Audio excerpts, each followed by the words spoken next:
అందరికీ నమస్తే, నేను మీ స్వర్ణ. Welcome back to making with స్వర్ణ. హెల్దీగా పన్నీర్ బటర్ మసాలా కర్రీ చేసి చూపిస్తానండి.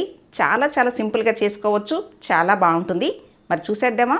ఫస్ట్ స్టవ్ మీద ప్యాన్ పెట్టుకుని ఇలా పొడవుగా కట్ చేసుకున్న 5 టమాటాలు వేసుకోవాలి. కాస్త పండిన టమాటాలు వేసుకోండి. ఇప్పుడు ఇందులో 1 గ్లాస్ నీళ్ళు పోసుకోవాలి. తర్వాత 2 యాలకులు వేసుకోవాలి.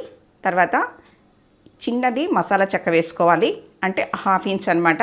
ఇప్పుడు ఇందులో 2 లవంగాలు, అలాగే పొట్టు తీసిన వెల్లుల్లి రెమ్మలు 4, అలాగే ఇంచి పొట్టు తీసిన అల్లం ముక్క ఇలా కట్ చేసుకుని వేసుకోండి. తర్వాత 1 spoon Kashmiri red chilli powder వేసుకోవాలి.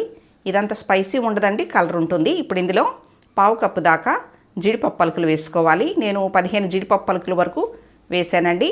ఇప్పుడు 1/2 స్పూను ఆయిల్ వేసుకోవాలి. వేసిన తర్వాత టమాటాలని బాగా మెత్తగా అయ్యేంత వరకు మగ్గించాలి.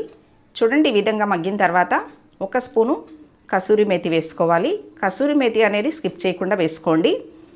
ఈ వాటర్ అంతా కూడా బాగా ఎగిరిపోయేంత వరకు కూడా బాగా మగ్గించాలి. చూడండి, ఈ విధంగా మగ్గిన తర్వాత ఇప్పుడు కంప్లీట్గా చల్లారిన తర్వాత మిక్సీ జార్లో వేసుకొని మెత్తగా మిక్సీ పట్టుకోవాలి. చూడండి, ఇంత ఫైన్గా మిక్సీ పట్టుకోవాలి. నెక్స్ట్ స్టవ్ మీద ప్యాన్ పెట్టుకోవాలి. ప్యాన్లో 2 స్పూన్లు ఆయిల్ పోసుకోవాలండి. ఆయిల్ హీట్ అయిన తర్వాత సన్నగా కట్ చేసుకున్న 1 పెద్ద ఉల్లిపాయ వేసుకోవాలి. నేను పెద్దది 1 వేసానండి, మీరు మీడియం వేసుకుంటే 2 వేసుకోవచ్చు. ఉల్లిపాయల్ని కలర్ మారేంత వరకు వేయించుకోవాలి.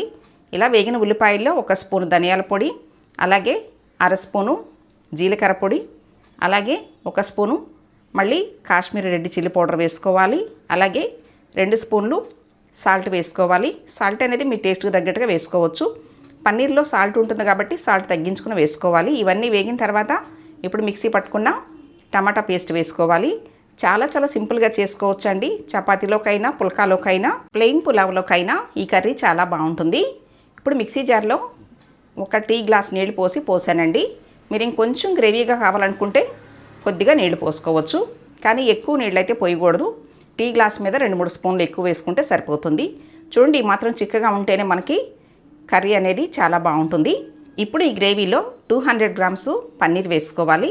15 నిమిషాలు కొంచెం గోరువెచ్చగా ఉన్న నీళ్ళల్లో నానపెట్టి కడిగి వేసుకోవాలండి.